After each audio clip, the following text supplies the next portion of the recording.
I got married, but got into drugs. Climbed that typical ladder of drugs. From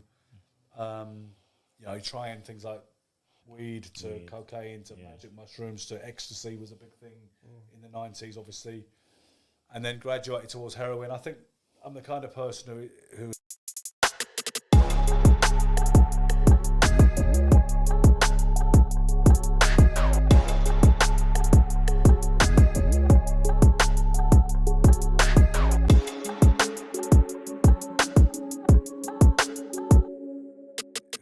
Yes, it's that time. 30th and Final Round podcast. Yeah. We're in somebody else's building today. Yeah. We've got a current professional boxing coach here with me. Yes. We've got a former amateur boxer. We've got a historian of the game. Yeah, man. Knows the game inside out, back to front. Yeah. Ben Doughty in his own building, and we're in your building. In his gaff. Ben? In his gaff. Yeah, his gaff. Yes. How you doing, bro? in my gaff. Good to see you again. Wicked. Cut. Yeah. Let's go. Nice Ben. one, Ben. Thank you to inviting us to your home. In his gaff. Gaff. If he can't get a gym, Mancunian. we go to the man's gaff. So can I just say this first? Ben, I've known Ben a good few years now, probably about 7 years online, maybe. Longer. Yeah, maybe longer. And he's always shown me a good response, always been very good with me and respectful. And, I think I've always had the same respect for him. And he's invited us to his home. First time we've done it in a home. Yeah, we're definitely. No, Second time. Second time. Johnny Nelson. Johnny's second home. Yeah. So Yeah. how many we done now? 21. No, 20. this will be, because we've got some before to come out, this will be the 27th episode. 27th episode. Yeah. It's a privilege to come to Ben's house. I mean, we've been for an Indian already. Yep. Ben took it down to his local Indian. He didn't eat nothing. He's on a diet. Yeah. He's trying to fight again. Coming back. He's in great shape. Watch out for Ben. What age am I? I'm 52. 52, in Looking great good. shape. Age just a number out there, guys. Age just a number. Looking good. And I'm happy to be here, Ben, and hear the knowledge that you've got. There ain't much you don't know about the sport, you know what I mean, or even the game. Lives it. Of what's happened and what's happening now. So it'd be good to get an insight from him. What you saying, D? Yeah, well, definitely. I like to sit down, listen to your career and your advice and what you can give out to the people out there as well who are boxing. Put, D. You know what I mean? Put. So, yeah, definitely. Ben, roll on. Wait, how did you start boxing? When did you start boxing? Tell us everything. I started boxing 9, almost 10. Yeah. And it was January the 8th, 1980, in Stroud, Gloucestershire. Yeah. It was the first inaugural night of a new amateur club opening. Yeah. It was called Roxburgh House ABC. And, through the eyes of a 10-year-old, it seemed like it was a really important, prestigious evening because they had lots of boxers from surrounding ABA clubs from Gloucester and Bristol and the West Country around. Peter Hanlon, who represented Great Britain in the 1980 Olympics at featherweight, and a few of us little kids got to spar with him and mess around with him for the local paper. And they did. My picture appeared in the local paper a week later. Yeah. With me landing like a jab to his midriff, with massive gloves on that looked as big as my head.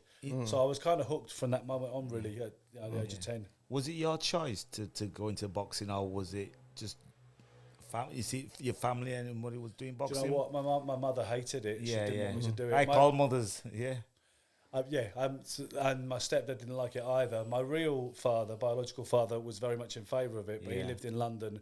I say we lived out in the rural, sticks of Stroud at the time in Gloucestershire.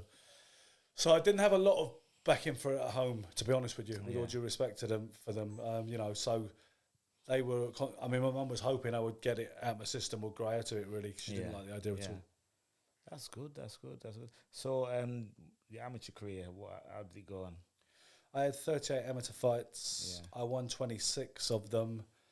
I had a huge gap in the 90s. I boxed from the age of... my first amateur fight was the age of 11, March the 13th, 1981, at the Stroud subscription rooms. Yeah. I won my first 3, then lost the fight and so on.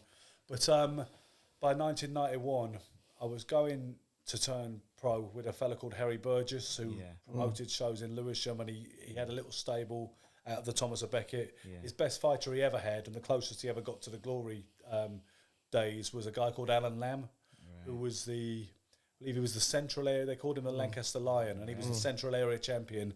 He lost a British title shot to Clinton McKenzie back in light welterweight, back in the old 15-round days.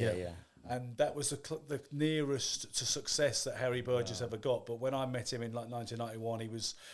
I think it was funny because these guys would big you up and make you think you could achieve everything. I never saw myself as a big puncher, but they were telling me I was a devastating puncher if I sat on my shots properly, and saying to my dad, he'd make a right for you, Bob, because he's white and he can punch. And to be honest, I think some of it was an element of kidology, to be quite honest with you. I think that's what all trainers did. They all, when they see someone stand out, they always encourage him. Oh, I'm trying to make someone off this kid. Yeah, I'm gonna push him. See what I can get out. Yeah, but some of that also could be building your confidence. You must have seen something in you. Yeah. Not your power, but something else. Yeah, because I never thought I was much of a puncher. I thought I was a pretty good boxer, but I walked away from the gym before making. I'd never had that pro debut. I had a bit of a diva fit one day. I walked out of the gym and just didn't go back for many years. And then throughout the 90s, I kind of went on an alternative path in life. With the whole, I suppose you call it sex, drugs, rock and roll, and all that kind of mythology attached to it. And then I didn't get back in to boxing again till about 2002. I had a girlfriend at the time. I'd moved to London many years before at this point, and then she liked going to boxing, so we went to a few shows. We saw Danny Williams beat Michael Sprott the first time. It was our first pro show we went to, the first one I'd attended in many years. We saw Prince Nassim Hamid against Manuel Calvo, Naz's swan song, as it were. And then we went we went to the States just on a bit of a jolly, really. We said we'd go to New York for a bit. We had time on our hands. We weren't really tied down in any serious way with a major job. We just worked in the call centre. So we went to see the Arturo Gatti, Mickey Ward second fight at the Boardwalk Hall, Atlantic City. And on the Monday after that fight, I walked into Gleason's gym just to have a look, and I saw Paul Malignaggi in there, who'd just beaten a guy called Paul Delgado on that undercard. Got talking to him. For anyone who's watching this, and there's a bit of a kind of cause célèbre about my relationship with Paul Malignaggi, and a lot of people saying that I'm lying about the fact I sparred with him and that he doesn't remember me. I admit, we were talking about it in the restaurant, he doesn't remember me at all, which is fine. I had hair then for a start. I'm not surprised he doesn't recognise that kind of skinny, kind of glam rock looking guy that was 33 years old at the time. But no, I got talking to him and he was quite friendly. So was Bruce Silverglade, who owned the gym. And initially I joined up just with the idea of getting fit, at 30. I was already 32 years of age, on the cusp of 33. But you know what boxing's like, it gets under your skin again. You get the bug again. And before you knew it, I was thinking, maybe I could have a go at this again. I started sparring. I got an amateur licence out there. There was a girl called Christine from Manchester who was married to a fella called Bobby Beckles, who's an old Manchester fighter. Right. That whole Phil Martin Champs Camp thing, he was around that scene. And she got me an amateur licence, from the centre in Colorado, and I boxed on a club show out there at Gleason's gym, July 12th, 2003. And I lost a majority decision to some kid called Ashante Hendrickson, who also boxed Danny Jacobs and Keith Thurman and Demetrius Andrade in the vest. And even though I lost, I kind of felt like I'd won because just to be back in there at all, And then after that, I got back to London and I had a few for the Angel ABC. I entered the ABAs one more time, got beat in the what was it? It would have been the Northwest Div semi-final to a kid called Jamie Morrison, who lost to James DeGale the next year at middleweight. After he beat me. The interesting thing was, because George Hilliard was also, who's an ex-pro, still trying to do something now, I believe, George, but he fights in the unaffiliated kind of code. He was in the lineup, but the two brothers were in there too. So he lost to Jamal Morrison from All Stars, and I lost to Jamie Morrison, who in the quarterfinal had beaten Larry Ekindeo, who became a very good fighter in his time. So because Jamie beat me and Jamal beat George, that meant the two brothers boxed each other in the final, which was it wasn't the only time it ever happened, but it was very, very rare for two brothers to beat to fight each other. So then I had, after losing that, I had one more bout, club bout, won it just to go out a winner. That was March 25th, 2004. So that was my amateur career, really. A lot of fights between 1981 and 1991, and then a handful of fights between 2003 and 2004. And to be honest with you, I feel like I was 34 years old at the time, and the only reason I stopped was because that was the upper age limit in amateur boxing. At the time, I believe it's a bit more flexible now, and I think it's changed. 40. If it had been that circumstances back in 2004, I would have carried on no problem. But Yeah. I think it was a bit of a shame, that I'd wasted as much time as I did on the sidelines, living that kind of dissolute life. And so I went into coaching. I started coaching lads at the Angel Boxing Club. Then I went to Repton. Just to get a word in before you start. Go on. For names, dates, and events, don't mess with this guy. Don't mess with him. It's not punchy. I'm telling you. No, names, dates, names of guys, dates, and events. You can't mess with this guy. Yeah, he lives. I'm telling you, life. it's not even that. No, he's got his faculties. He's got educated. He's educated. And plus, Maybe boxing that was hasn't damaged you. But Maybe when that was the years what I I mean spent is out when with it's it. when what I mean is when it's your subject and you live it. Yeah. I don't even watch boxing like I used to, and then people ask me questions. I don't even know how I know the answer. Does that make sense? Because it's your thing. The other thing is, I think, to those of us who are obsessed with boxing, certain dates come around, like June the 8th has recently passed, and every time June the 8th comes around, I think Barry McGuigan, Eusebio Pedrosa, I do the same thing. Loftus Road. What do you think on April 15th? You think of Marvin Hagler and Tommy Hearns, no matter I've what. got Naz's. Every time I hear Naz's, I think of Kevin Kelly and Naz. Kevin Kelly and Every time Naz, I that had was December the 19th, 1997. Yeah, Yeah. exactly. Yeah. And I think March the 8th, 1971, obviously, is Ali versus Fraser first fight. And I think that's, I mean... But that's the boxing historian in a minute. Why are you so quiet when sorry, He's not quiet. He's relevant, man. No, but I'm saying he's You need very to get good. I involved. like him. You know, boxing is interesting, right? Because you can have people that have fought but don't know the sport like you do. Yeah, unbelievable. Yeah, and you can, and then there's guys that haven't fought. I'm not. But you're an in between. This is the thing. You can relate. He's done a bit. Because you've done it He's done it. as well So you as. know I'm in a similar situation to you. Yeah. Yeah, I mean, I think that's the thing. I was talking about it. We were talking about it in the restaurant. There's some people who would dismiss anybody who never boxed, Yeah. and even like the historians, as it were, the bookish guys who are experts on that in that kind of aspect, and they'll say, well, they never took a punch in the face, so what would they know? But the thing is, you'll get some of the great trainers and mentors like Ray Arcel, Custamato, and Angelo Dundee who never boxed, never took a punch in their lives. So Virgil Hunter right now. I just don't think we can say that, because I think some people do have an extraordinary aptitude for teaching and reading a fight. And that's the word right there, teaching. Not everyone can teach. You can be a world champion boxer, But and you're going to become a trainer. Teaching is a skill. You could be a maths teacher and be a good maths teacher, get passionate about boxing, and take them teaching qualities and go into a different subject. Not everyone can teach. I think it's down to how you deliver it over to them, how you can explain That's the to teaching, me. that's the teaching aspect. Yeah, That's the some people communication. can't do that. They can't relate to somebody And to even, teach. when you talk about coaching, even, I think it's about what you get in the best. I mean, people said Brendan Ingle had a gift for getting the best out of every kid that came into his realm, which is St. Thomas's. When I think back on Brendan now, the good thing that he had is a system. Yeah, the He had a lines and all system, that. a conveyor belt. Brendan had a system. He wasn't a hands-on trainer. No. There was no one-to-one training. No. He used to sit in the corner And just watch. and speak to you. That's exactly what Tony Burns from the Repton was like. I mean, obviously, he had an awful lot of mythology around him, and he was a godlike figure in amateur boxing circles, and absolutely so in East London. But you would look, and people would say to me, "So you're around Burnsy now. You're a Repton coach. What have you learned?" And you'd be like, "Oh, I don't know, really. I mean, because he doesn't give much away.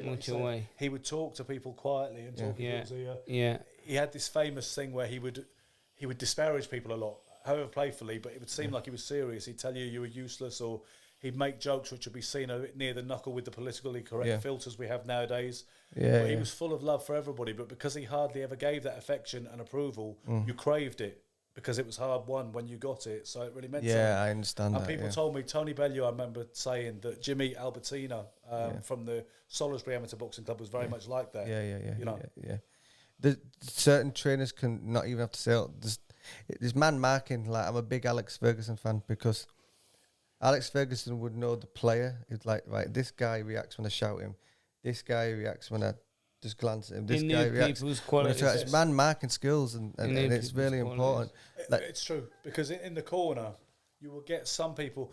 For the most part, I think you should be honest with a fighter, but sometimes there is value in telling a fighter he won a round that he actually lost. Other times there's a value in telling him that he lost a round because he knows how he's going to respond to it. That's it. It's thinking ahead. It's like a game of chess, and it is one step ahead. If I tell him that he won that round, he's going to take his foot off the gas. So I'm going to play a move ahead of him and tell him he didn't. Yeah, And even, I remember Denny Mancini when Nigel Benn had that disastrous first round against Gerald McClellan. Yeah. And then he got back to the corner.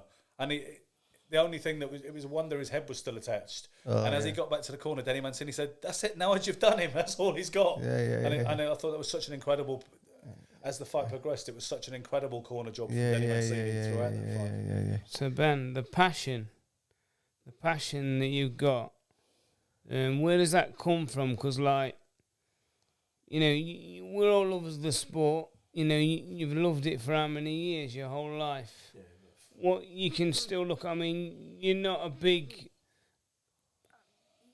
a massive fan of today's boxing. I don't think, is that right? But where does the passion The come politics. You don't like the politics. Yeah. Well, yeah. I mean, my passion, to be honest, it always seemed to be there because before my parents split up, which was like 1975 when I was only 5 years old, I do remember having boxing gloves, and it almost seemed to me that every kid on our street had boxing gloves, and Muhammad Ali was obviously very much, the rage. John Conte, because I grew up in Wallasey for the first 8 years of my life, which is near to Liverpool. Yeah. John Conte was a local folk hero as well. And as I recall, every kid on the street, when we'd have these impromptu sparring matches, they all wanted to be Muhammad Ali or John Conte. Yeah. And so I remember that passion was always there, and certainly as an idol, Muhammad Ali has always been there. He's almost the first thing I can remember that I idolised Muhammad Ali, So the passion came from that era, and then obviously beyond that, the 80s. I happen to think the 1980s probably was the deepest era in boxing history. Is that your favourite time? I think so, because if you look at the... Is that because of your age, though? Because of your new passion? Is, but there's a pound-for-pound list in KO magazine from 1981, and every guy on it's a Hall of Famer, and of the 10 names, about 8 or 9 of them have got a claim to being the greatest in the history of their weight division. Wow. Talking guys like Hagler, Leonard, Hearns, Duran, Arguello, Spinks, I believe Salvador Sanchez. It was just the craziest time when you look at it. You know what, Ben, I want to ask you a question, because this is how I feel about boxing. Back in the 80s, like an analogy of Wu-Tang, Tupac, Biggie Smalls, go with me. Them guys wanted to make it, no social media, all the rest. They've got no money, they've got no backing. They've got to get bootleg tapes and go around the neighbourhood passing it out. Yeah. Back then, Mike Tyson to get to where he had, and Muhammad Ali and all them guys, they had to be entertaining. Yeah. Word of mouth had to travel. Yes. So here's a question for you. As talented as Floyd Mayweather is, in the 80s, does he earn any money? I suspect he probably still would, because I think Floyd is a generational fighter, and I think he'd have been special in any era.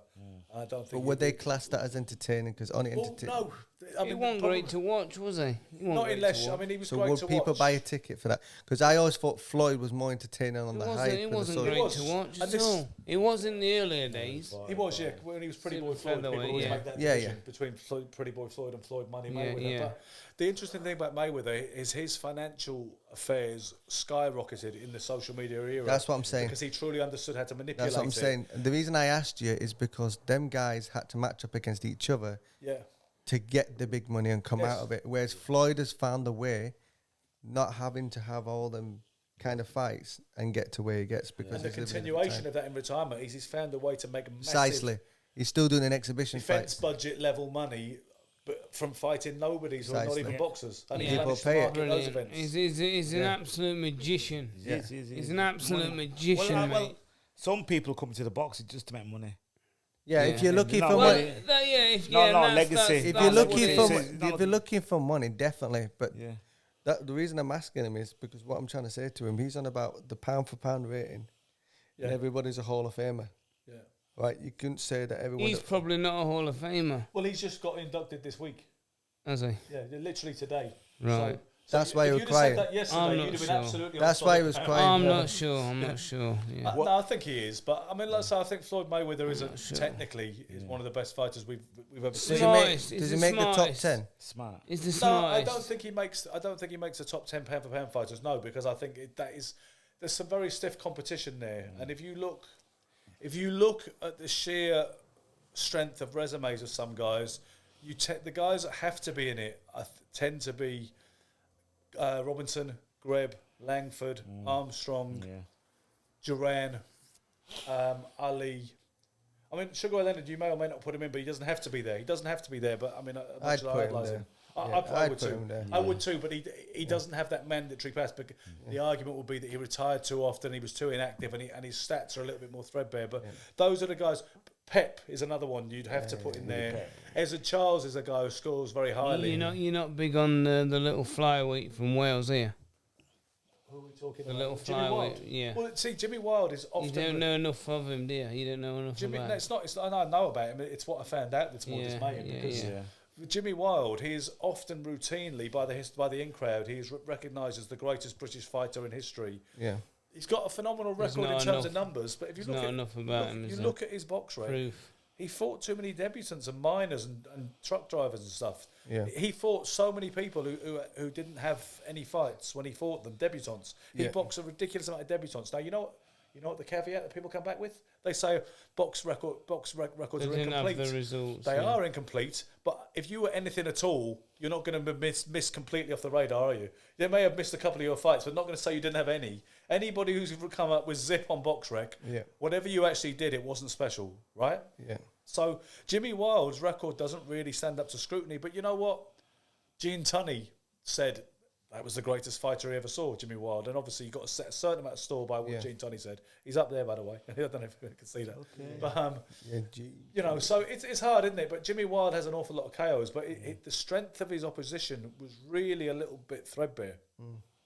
What do you think of Ricky Hatton coming back now with Barrera, with exhibition? Like everyone's in, it's an in thing now. Roy Jones and Tyson. I think it's great for Ricky because look how young and trim he looks again. It's giving focus. And his depression as well. He's come from mental depression. He's giving focus. He's buzzing. He's lost his wife and everything. How could we ever have a problem with that? That would be true. I mean, Isham will tell you, I can be very I can be that grumpy old man about boxing, and I can slam this and I can slam that, and the hell with the YouTubers and all that. But when I see someone like Ricky, who is a real fighter, who's paid his dues several times over, people's man, you see how buzzing he is. He is. And I think if we could provide that kind of platform for many ex-fighters who need it, where they can box an exhibition in a reasonably harmless environment, which I think it probably will be. 8-rounder.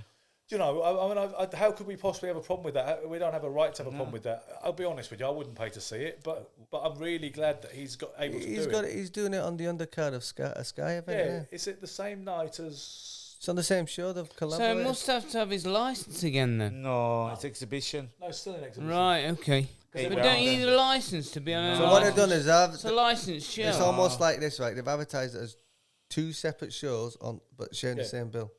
So it's like the first half's Ricky, and it's like the reset, and then it goes to the Sky show. The British Boxing Board of Control officials will only be sitting at their tables for the pro show. Yeah. Do you know what? I don't want to sidetrack too much, but I did see a funny thing once, There was a show in East London, right? Johnny Eames had a guy in his office called Rio De Caro, who's a very interesting, funny, kind of lovable soul. And he started something called the Maltese Boxing Commission. He started it in Canning Town, which struck me as very authentic. Bieber. He had the Maltese Boxing Commission before that. And the reason he did it was to get his...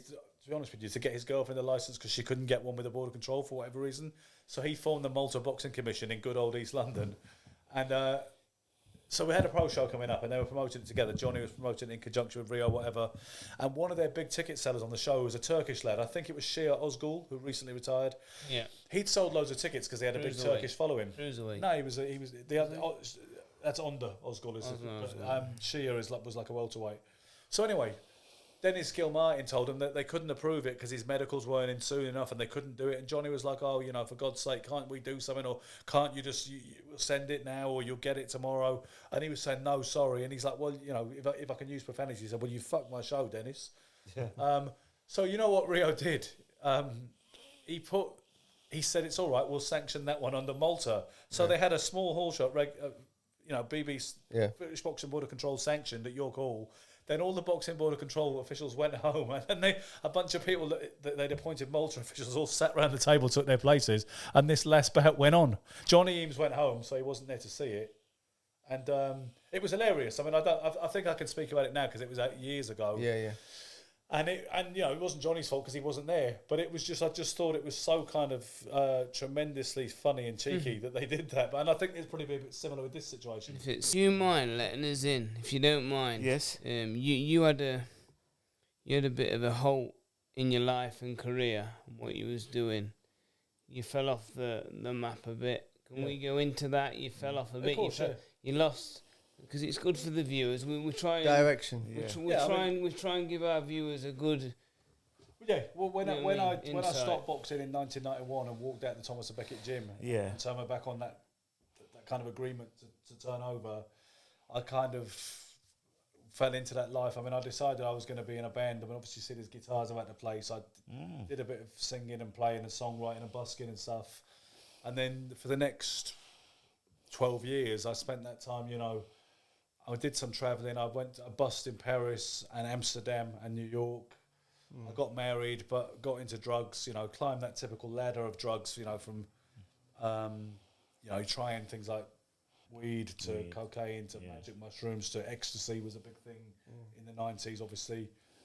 And then graduated towards heroin. I think I'm the kind of person who has those kind of extremities where I was always going to tear the arse out of it, you know, and take it to the... You got a bit of an addictive personality? I think so, yeah. You know, I mean, I've been in recovery for 5 years now, 5 and a bit years. Did you I've have not to had a go drink in somewhere all for that that? time. You know. You do it yourself, or you had to go to... I went to AA. It was March 23rd, 2017. I went to AA meeting in Brick Lane. I kept it up and I've not had a drink since, you know. But no, so I got into heroin. I got myself a habit, because you will. If you do. The thing about heroin is you initially get a false sense of security because it's not like the adverts, like you're literally not injecting heroin to your eyeballs the next day, you know, because they make out your first chase as heroin, you know, and the next minute you see the public service announcement, the girls in an alleyway looking absolutely awful, like literally like the next frame of the commercial.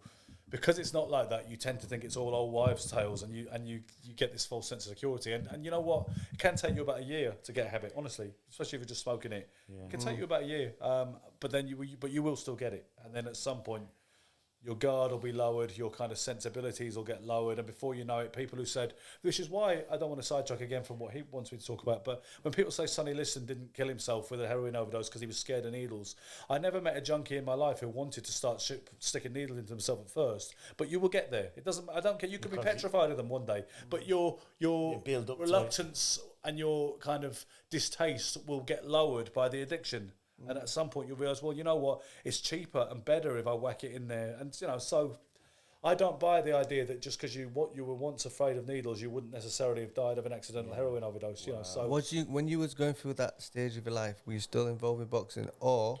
Not at all. I mean, having said that, I still watched all the big fights. I still read boxing books. I still read boxing news a lot of the time, and Ring Magazine and stuff. My dad was still really, really into it. And I must admit, I swear to God, I think I shadowboxed every day of my life, even then. You know, and I would be in drug houses and whatnot, talking about how great I could have been. You know what I mean? All that kind of thing. You know, you remind me of the film The Fighter. What that about Mickey Ward? Mickey Ward, yeah. Dickie and his brother. Dickie Eklund, he was the one because he was shadowboxing, he was jogging, doing road work, but he was still doing what he would do. You think that lived off the fact you think he allegedly floored Sugar Ray Leonard, even though he basically pushed him over. And he made Sugar Ray, hey. Did you go that way because boxing didn't work out the way you wanted it to work out? I don't know, you know, because... Or was you looking for something? At 21, I had an opportunity to turn pro. I know it's nothing special in itself. I know lots of people turn pro, and some, you know, you get amateurs who can punch holes in some of the for some of the guys who do turn over. I realise it's a commercial thing. Amateur and pro, they're not standards; they're codes, and you know. But I just didn't really. My heart wasn't in it at 21 because I just got back from the United States for 6 months. I've been on a kind of tour. Started in New York. I spent about 6 weeks in Illinois, and then I ended up in Boulder, Colorado. Is that where you banned? Well, I got involved with a band in Colorado, and they paid me $25 a night to roadie for them. I think I did more damage than I was helpful. I think I broke a few guitars and, you know, and things like that. But I got a bit of confidence hanging out at their rehearsals and practicing. I learned to play guitar that particular summer when I was like 20 years old. And by the time I got back, I thought I could hold a tune, and I knew my way around a few songs. I could play and sing at the same time and whatnot. So I had enough to do it on my own and go busking and form a couple of bands. And to be honest, that was what I wanted to do suddenly. I fell in with a crowd of musicians in Richmond in Surrey, and I wanted to live that bohemian lifestyle. And then when I went back in the gym and they said, you know, that I should turn pro, my dad really wanted me to do that. Harry Burgess wanted me to do it and was telling me I could do this, that and the other. I was listening to it and going along with it. But in my heart, I wanted to do the other thing. I wanted to have them. I wanted to get a record contract. But to be totally honest with you, my whole attitude towards all of it was wrong. It was the way I went about it. I was never going to be successful at anything in those years, in my 20s, because I was so full of ego, vanity, and you know, I mean, you have to graft, you have to work, and the only thing that comes without consistency is inconsistency. And I mean, I used to walk around Stroud like I thought I was a rock idol, when it was, you know, it was all in my head, to be honest with you. And I hadn't really matured enough to realise that sometimes you've got to be a bit humble and actually put some work in. I wanted everything to fall into my lap, and it didn't, except what fell into my lap, you know, dysfunction, addiction, arrests, you know, for stupid things. Was your upbringing quite stable? Yeah, I would say it was, yeah, although, I mean, obviously, I come from a broken home, as it were, because my parents split up when I was 5, but no, yeah, I mean, we had a 4-bedroom house in Stroud, there was acreage and horses, because my mum was very much into this kind of middle class lifestyle that she wanted. You know, she was into bettering from the previous generation and all that, which is fine. So yeah, I mean, I think it was quite a middle class kind of upbringing. Did you get what I'm getting is like? Did you get like the love and affect? I'm trying to figure out if there's something missing emotionally. I think there was, but I didn't really get on with my stepdad, to be honest with you. And there was that kind of aggression that you get between boy and stepdad. Yeah. There was that natural similar aggression, and there was the rite of passage. One time when I was 17, I stood up to him like you read these in autobiographies, and it sounds so cliche, but it's true. There was that one day when I went, "Oh, come on, then, if you think you're hard enough," and he went, "Why don't you just step back there and give me my space? Let's talk about this." And I was like, "Got him. He ain't gonna push me around anymore." You know what I mean? But to be honest with you, I don't blame him either, because I think life doesn't come with an instruction book or manual, and he had his own stuff going on, and he didn't want to inherit me. I guess he was in love with my mother, you know. So, and I think it happens a lot, you know. So that might have been an issue. My father was an alcoholic and died at 50 years old from the disease. My grandfather, his dad, was an alcoholic too, and sounds like he was really a bit of a bully and a lunatic at home. So, in recovery circles, they say it's not genetic, but sometimes I think you can be forgiven for thinking I can totally relate. It was in your genes, I can totally relate to it. Like, between, they say that from 0 to 8, certain things that happen with you, because you're not going to remember that far back. Yeah. That's the person you potentially could be for the rest of your life, unless you discover what was going on in them 8 years, and unlearn it.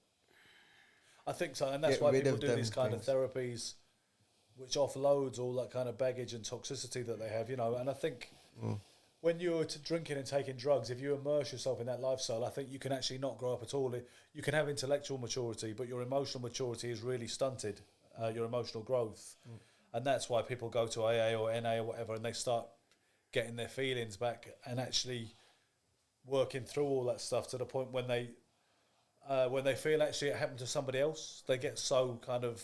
They make peace with their past to such an extent that it's almost like it happened to somebody else, which in a way it did, you know, because you've...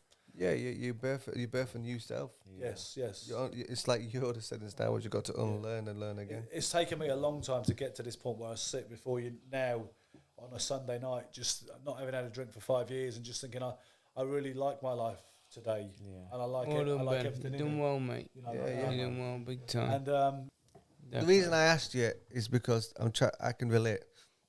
When I made a decision, I've spent 8 years trying to be like some of the individuals that I'm around. Yeah.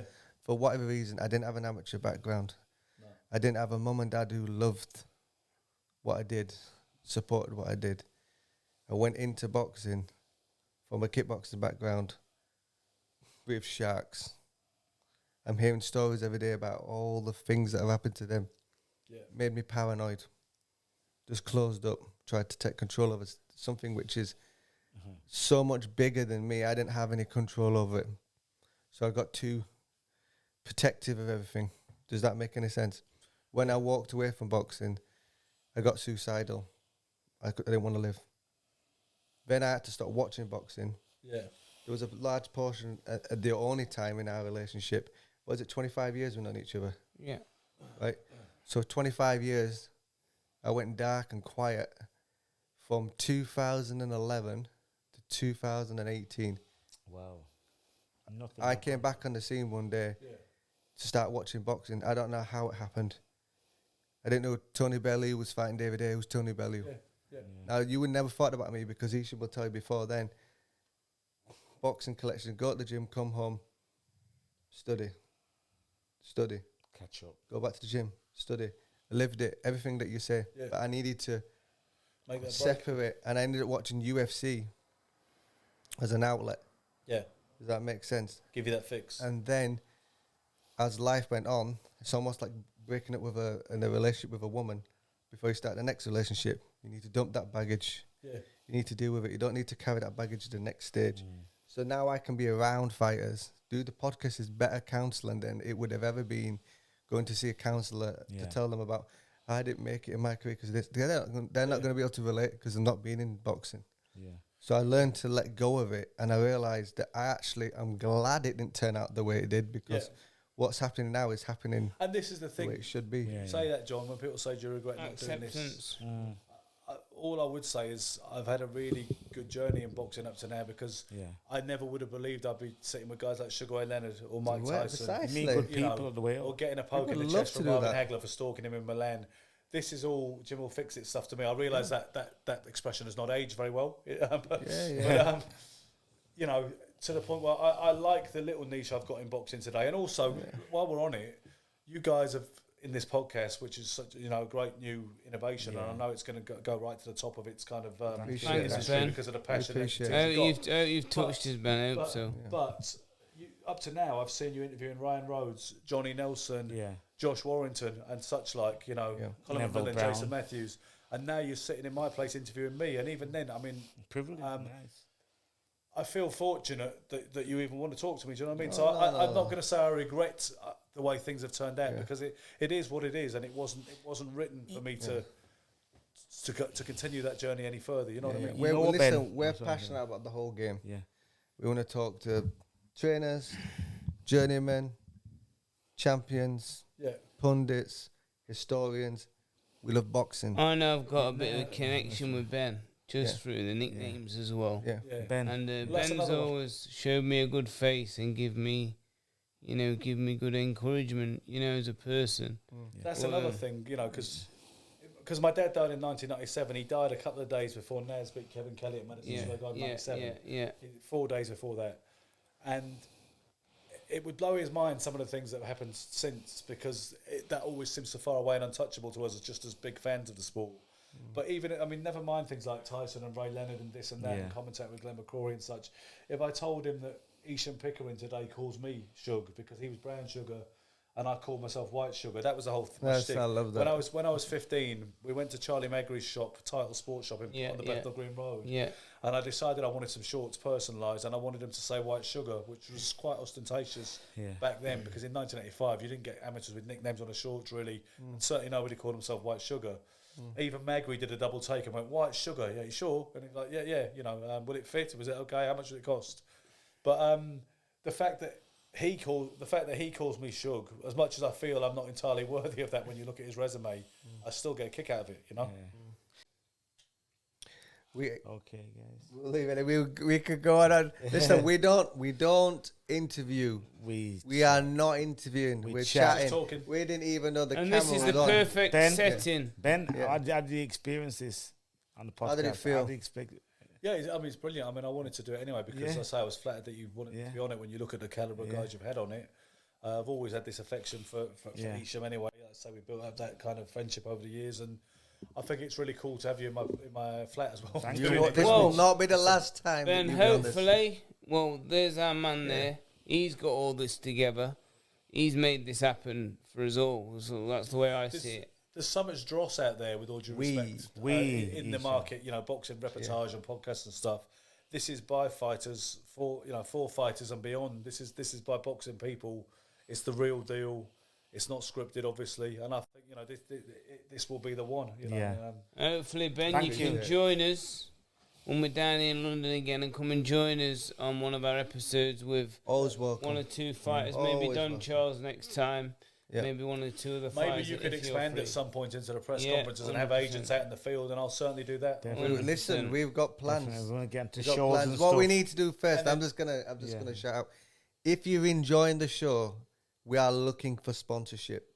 We are looking for people to come on board and help us grow and support us. Just explain. Obviously, mention our sponsor. Yeah, we are not looking for much. We are not doing anything extortionate. We're looking for 20 people who want to sponsor us £50 to £100 every single month just to pay for the petrol and the hotel fare to go, the expenses to go all around England. How much does it cost us, John? This has cost us out of our own pocket £500 this last 3 days to come round to do 5 episodes. And give thanks to the sponsor we have. But who is our sponsor? Big shout out to the Waste team, the best waste disposal team in Leeds. That's right.